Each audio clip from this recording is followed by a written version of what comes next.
Vince McMahon makes his return to WWE Raw, and we find out who's next in line to be the next champions of All Elite Wrestling. But first, let's go to some fallout from this past weekend's AEW Revolution pay-per-view, which saw MJF retain his AEW World Championship. This after the 60-minute Iron Man match with Bryan Danielson went into overtime. Speaking on the post-show media scrum on Sunday night, the champ would name some stars that he could face next on his reign of terror, and would say, "To be brutally honest, there are a lot of people on my radar. I am fully aware that Hangman Adam Page is a good competitor. I am also fully aware of how I won the Dynamite Diamond ring. Anyone know who I beat for this originally? Hangman Adam Page. I think Hangman is scared of MJF, and I think Hangman knows better than to come anywhere near MJF for the time being. There are other people here that I genuinely really don't like. I don't love the fact that a guy like Jungle Boy or Darby Allin or Sammy Guevara is allowed to walk around like they are homegrown superstars. Yes, they are homegrown, they're very solid, but at this point I think it's very obvious that there is only one pillar that actually holds this place up." Adam Cole was talking shit on Twitter. Wasn't a fan of that. He should keep his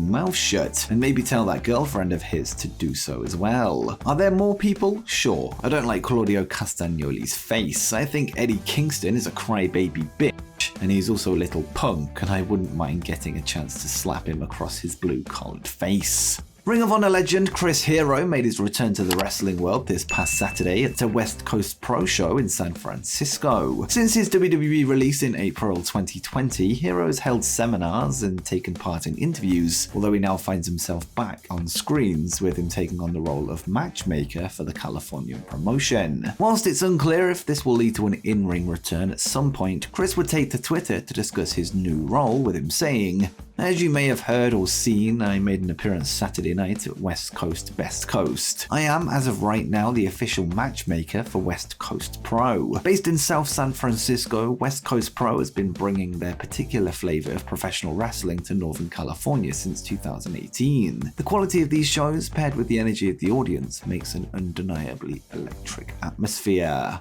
And speaking of returns, ECW legend Raven would speak with Fightful this week, where he discussed his recent MLW return, with him recently joining the company as a producer.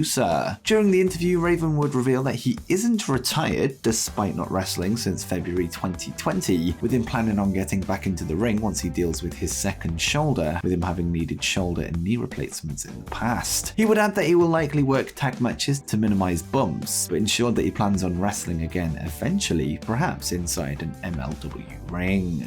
IWGP Women's Champion Mercedes Moné would reach the top of the New Japan Pro Wrestling Women's Division in her debut match, defeating Kairi at the Battle in the Valley event on February 18th. Speaking with TMZ Sports this week, Mercedes would be asked what's next for her in New Japan, with her naming the reigning Stardom High Speed Champion as a potential first challenger, and Moné would say, "Besides taking it on carpets, autograph signings all over the world, I'm going to see what little promotions I can pop up to. I know next on my plate is April 8th in Tokyo, Japan for Sakura Genesis. I have a girl named AZM calling me out, so I've been putting the offer on the table of who is next on the list. I want to see who is ready for Mercedes Moné because I turned down nobody. I'm always here for the check, I'm always here for the bag. Whoever has the biggest bag is where I'm going to go." Whilst the IWGP Women's Championship match hasn't been made official, the name drop has led to fans assuming that AZM and Mercedes Moné will meet at Sakura Genesis on April 18th.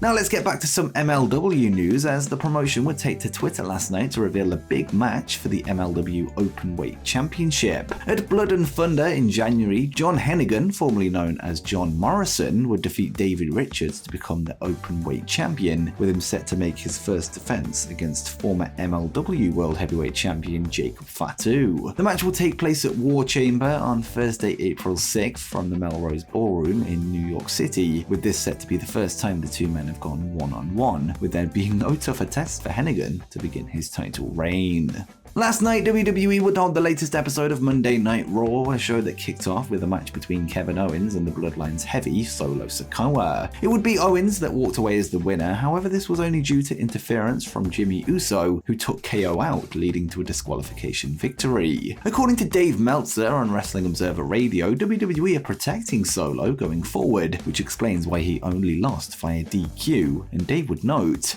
With Solo versus Kevin Owens, they ended on a DQ because they're not going to beat Solo, because they're saving Solo for Roman Reigns whenever that day comes. Solo now finds himself in line to battle Sami Zayn this Friday on SmackDown, a result that will likely lead to a clean Sikoa win or another tainted finish.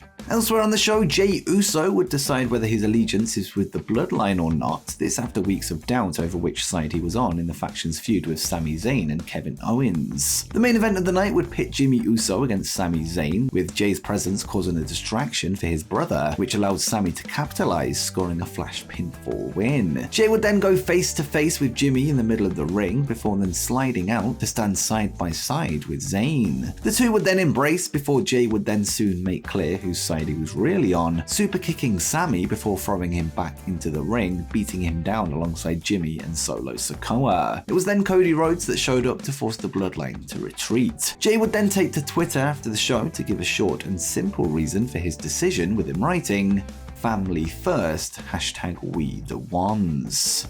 Raw would also see 3 more matches confirmed for WrestleMania 39 as the card begins to fill out ahead of the April Super Show. WWE United States Champion Austin Theory would issue a challenge to the returning John Cena, an offer that was initially declined. In the end though, after a back and forth promo that got pretty personal, the match was eventually confirmed, with Cena attempting to win the US title for the 6th time ever. The United States Championship was actually the first title Cena ever won in WWE all the way back in 2004. This before he rebranded the belt with his own unique touch. 2 more matches were confirmed for WrestleMania last night, with Logan Paul returning to lay out Seth Rollins, with the two set to meet again in Los Angeles, with Damage Control's Bayley, Io Sky and Dakota Kai set to take on Trish Stratus and the new WWE Women's Tag Team Champions Becky Lynch and Lita in 6-woman tag action. On top of this, WWE would advertise a segment for next week where Edge will call out Judgment Day's Finn Balor, a further suggestion that they are set to battle at WrestleMania. And before we get to the rest of today's stories, be sure to subscribe to WrestlePlanet if you haven't done so already, as we aim to hit 50,000 subscribers by the end of the year. And also head over to WrestlePlanet Gaming if you're into wrestling video games, ahead of the launch of both AEW Fight Forever and WWE 2K23. But with that said, let's get to the rest of the video.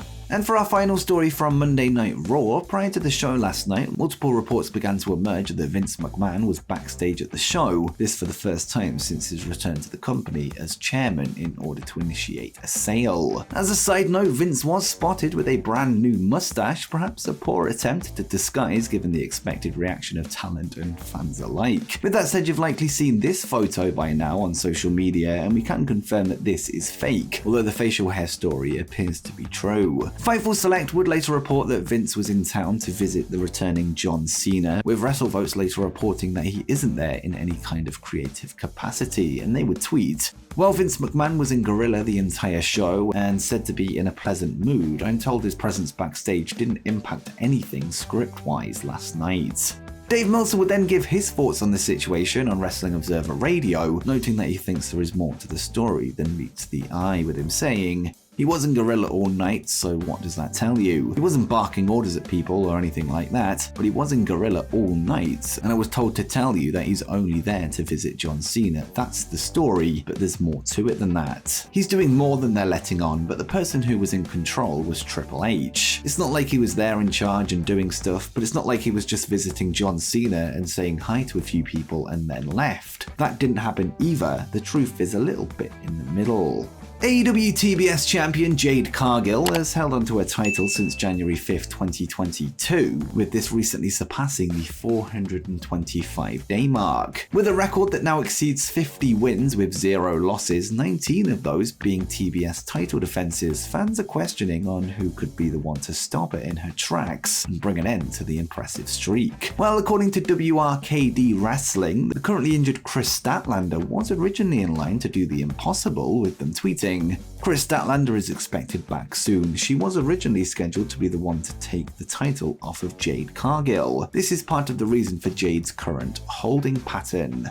Whilst the tweet wasn't clear on if this is still the plan, there appears to be no reason as to why this would have changed. WRKD would also tweet last week that FTR are set to be the ones to dethrone AEW World Tag Team Champions The Guns, with the post going out before they made their return at AEW Revolution to confront the current title holders, which does add some credibility to their story. And before you go, make sure you check out 10 upcoming wrestling free agents that you need to know.